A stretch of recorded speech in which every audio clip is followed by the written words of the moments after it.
अस्सलामुअलैकुम दोस्तों, उम्मीद करता हूँ आप सब खैर खैरियत से होंगे।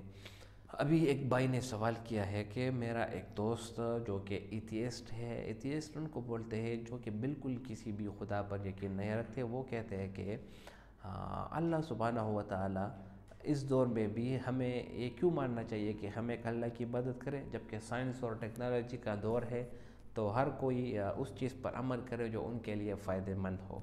वीडियो को पूरी देखें और इस I'm asking on the behalf of non-Muslim brother. Okay, we'll allow that. So he is like an atheist. He doesn't believe in God. And what he said that we don't believe in Quran and you should not believe in God. Why in this 21st century you are believing in Almighty God? This in modern era, the science technology is that much higher. Then why should you believe in God? You should not believe in God. You should do what is better for human beings. Thank you.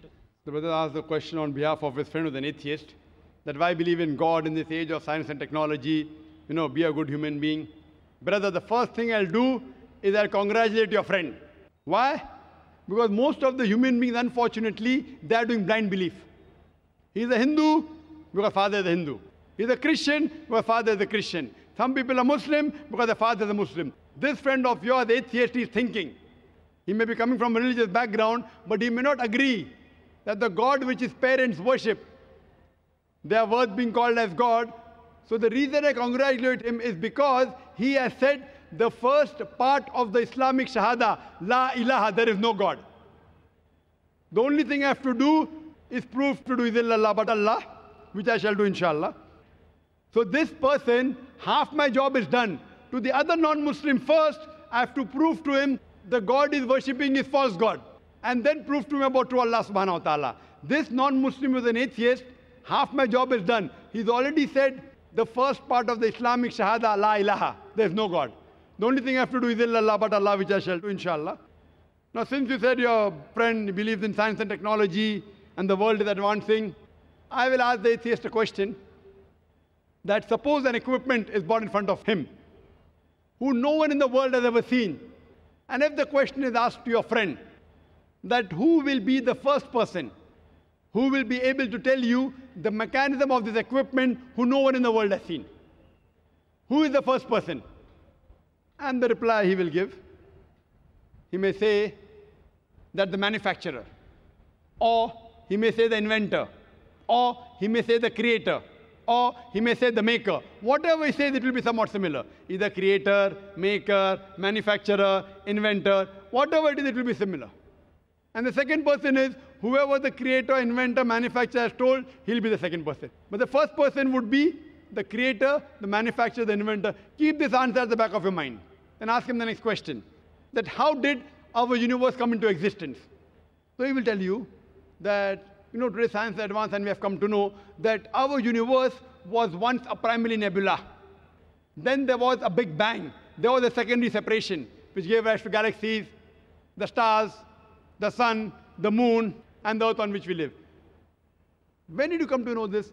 So he will tell you, it was in 1973 when a group of scientists, they described the Big Bang and the creation of the universe. So you tell him, what you came to know hardly about 35, 36 years back is already mentioned in the Quran 1400 years ago in Surah Anbiya, chapter number 21, verse number 30, where he says, Avalam yaral lazina kafuru. Do not the unbelievers see, anna samawati wal arda, kan zaratkan saknahuma, that the heaven and the earth were joined together and we clove them asunder. Who could have mentioned this in the Quran 1400 years ago? So the atheist may say, maybe it was a fluke. Don't argue. Continue. Ask him the next question. What is the shape of the earth? So he will tell you, previously, the human beings thought that the earth on which we live is flat. It was in 1579 when Sir Francis Drake, when he sailed around the earth, he proved that the earth is spherical. You came to know in 1579, hardly 400 years back. Quran mentions 1400 years ago. It's mentioned in the Quran in Surah Naziyat, chapter number 79, verse number 30. Wal arda ba'da zalika dahaha. And thereafter, we have made the earth egg-shaped. Dahaha, one of its meanings is an expanse, and the earth is an expanse. The other meaning is derived from the Arabic word duya, which means an egg. And it does not refer to a normal egg. And we know today that the world is not completely round like a ball. It is flattened from the pole. It is geospherical in shape. And the Arabic word dahaha doesn't refer to a normal egg, it specifically refers to the egg of an ostrich. And if you analyze the shape of an egg of an ostrich, that too is geospherical in shape. Imagine, the Quran speaks about the geospherical shape of the earth 1400 years ago. You ask a friend, who could have mentioned this in the Quran? He will say, oh, maybe your Prophet Muhammad, peace be upon him, he was an intelligent man. Don't argue, continue. You ask him, that the light of the moon, is it its own light or reflected light? So he will tell you that previously we human beings thought that the light of the moon is its own light. Recently in science, 100 years back, 200 years back, 300 years back, we came to know that the light of the moon is not its own light, it's a reflected light. What you came to know recently is mentioned in the Quran 1400 years ago in Surah Furqan, chapter number 25, verse number 61. The Quran says the light of the sun is its own light, and the light of the moon is described as munir or nur, meaning borrowed light or reflection of light. So who could have mentioned that the light of the moon is not its own light but reflected light 14 years ago? He may give a pause and say, okay, maybe your prophet was very, very intelligent. Don't argue. Continue. I learned in school that the sun, though it revolved in the solar system, in the galaxy, it did not rotate about its own axis. Is that what is mentioned in the Quran? No, that is what I learned in school. We were in 1982. 1982, 27 years back, I had learned that the sun was stationary. But Quran says in Surah Anbiya, chapter number 21, verse number 33, Huwa allazi khalaqal layla wan nahara. It is Allah who has created the night and the day. Wa shamsa wal qamar, the sun and the moon. Kullun fi falakin yasbahun. Each one traveling in orbit with its own motion. The Arabic word yasbahun means it describes the motion of a moving body. So Quran says the sun and the moon, besides revolving, it even rotates about its own axis. And today science has come to know that the sun takes approximately 25 days to complete one rotation. Who could have mentioned this in the Quran 1400 years back, which we came to know recently, hardly 20 years back, 30 years back? He'll give a pause. Don't wait for the answer. You can continue. Quran speaks about that the sky, Almighty God, has made a protected ceiling. Without it, life cannot exist on the face of the earth. In Surah Anbiya, chapter number 21, verse number 32. Quran speaks about water cycle in several places in the Quran. In Surah Az-Zumur, chapter 39, verse number 21. In Surah Rum, chapter number 30, verse 24. In Surah Hijr, chapter 15, verse 22. In Surah Mu'minun, chapter 23, verse number 18. In Surah Nur, chapter number 24, verse number 40. In Surah Araf, chapter number 7, verse 57. Several places, the Quran speaks about the water cycle in great detail. Who could have mentioned this 14 years back? He'll give a pause. Don't argue. Keep on continuing. Quran speaks about biology, that we have created every living thing from water. Quran speaks about botany, that we have created every plant in pairs, 2 and 2, in sexes, male or female. In Surah Taha, chapter number 20, verse number 53. Quran speaks about that the animals have been created from water. Surah Nur, chapter 24, verse number 45. Quran speaks about that human beings have been created from water. Surah Furqan, chapter 25, verse number 54. The Quran speaks about genetics, that it is the male fluid which is responsible for determining the sex of the child. In Surah Najm, chapter number 53, verse number 45, 46. And Surah Qiyamah, chapter number 75, verse number 37 to 39. The Quran speaks about embryology. The Quran speaks about geology. The Quran speaks about oceanology. You can give a talk for hours together. After every scientific sign mentioned in the Quran, ask your friend, who could have mentioned this in the Quran 14 years back? The only reply I can give you is the creator, the manufacturer, the maker, the inventor. This creator, this manufacturer, this inventor, we Muslims call as Allah, we call him God.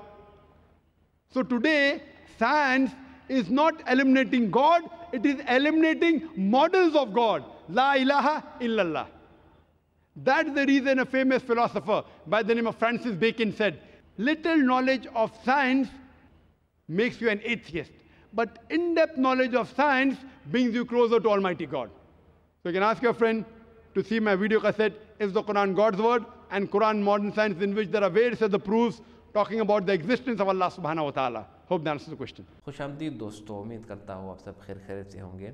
Atheist उन लोगों को बोलते हैं जो कि बिल्कुल भी किसी भी इलाह पर यकीन नहीं रखते, ना ही वो अल्लाह ताला को मानते हैं, ना ही किसी बुत को मानते हैं।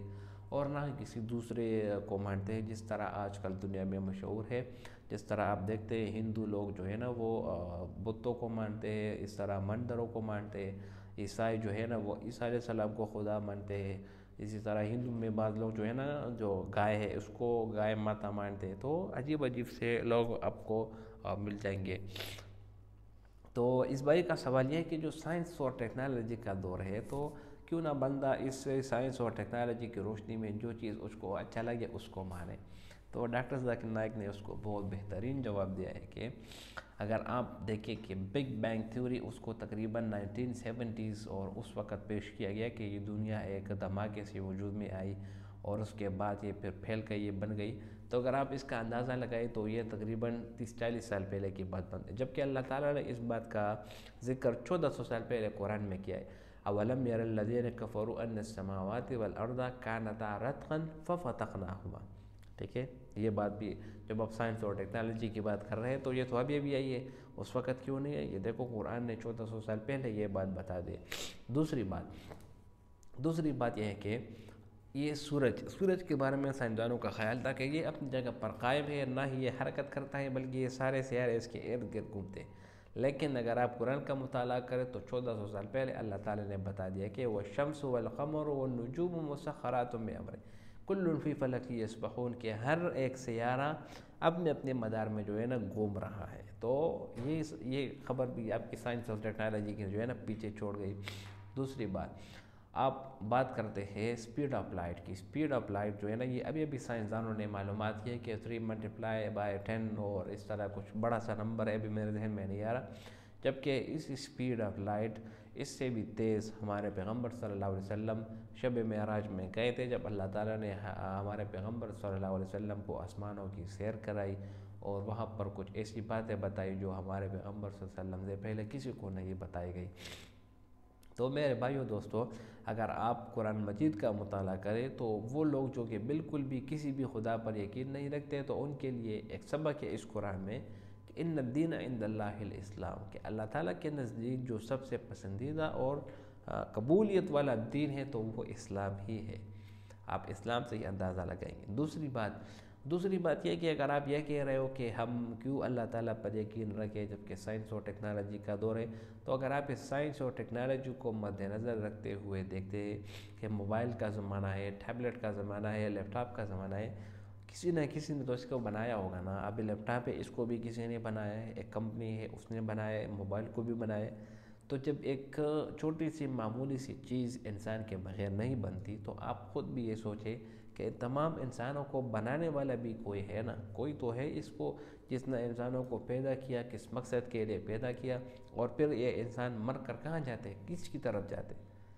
تو ڈاکٹر ذاکر نائک ایک بات کہتے ہیں کہ ایتھیسٹ جو ہے نا وہ ہمارے کلمے کا پہلا جز ادا کر لیتے ہیں، جس طرح لا الہ الا اللہ، لا الہ الا لا الہ، کہ کوئی معبود نہیں. لیکن میں یہ سمجھتا ہوں کہ یہ بات وہ ڈاکٹر ذاکر نائک کی مجھے ٹھیک نہیں لگتی، کیونکہ ایتھیسٹ وہ لوگ ہوتے ہیں جو کہ وہ کہتے ہیں کہ کوئی خدا کوئی موجود نہیں، نہ ہی کوئی اس نظام کو چلا رہا، بلکہ یہ خود بہت چل رہا ہے. یہ بالکل ہی کم عقل لوگ ہیں اور ان کا عقل ہی کام نہیں کر رہا. کیونکہ ایک چھوٹا سا دفتر، ایک چھوٹا سا اسکول جب ایک پرنسپل کے بغیر، ایک CEO کے بغیر نہیں چلتا تو یہ پورا نظام کس طرح اپنے آپ چل پڑتا ہے. کوئی تو ہے جو بارش برسانے والا ہے، کوئی تو ہے جو ندی نالے جو اس کو روانی دیتا ہے، کوئی تو ہے جو سورج کو ٹائم پر اپنے وقت سے نکالتا ہے اور پھر غروب ہو جاتا ہے، کوئی تو ہے جو انسانوں کو زندگی اور موت دیتا ہے. اگر ان باتوں کو آپ سوچیں تو پھر میرے خیال سے کوئی بھی ایتھیسٹ وغیرہ نہیں رہے گا اور اللہ تعالیٰ کے ماننے والے بن جائیں گے. تو ہمیں چاہیے کہ اللہ تعالیٰ کی اس دنیا میں غور و فکر کریں، جس طرح اللہ تعالیٰ فرماتے ہیں ان فی خلق السماوات والارض واختلاف اللیل والنہار لآیات لأولی الالباب. میرے بھائیو دوستو، اللہ تعالیٰ ہی اس دنیا کا خالق ہے اور اللہ تعالیٰ نے اس دنیا کو پیدا کیا. اس کے علاوہ کوئی بھی اس کی اہلیت اور طاقت ہی نہیں رکھتا کہ وہ اس دنیا کو چلا سکے. اگر ویڈیو آپ کو پسند آئے تو اس کو لائک کریں اور چینل کو بھی سبسکرائب کریں. بہت شکریہ. السلام علیکم دوستو، امید رکھتا ہوں آپ سب خیر خیریت سے ہوں گے. اور ڈاکٹر ذاکر نائک سے ایک لڑکی سوال کرتی ہے کہ میں بنگلہ دیش سے ہوں اور مجھے ایک لڑکا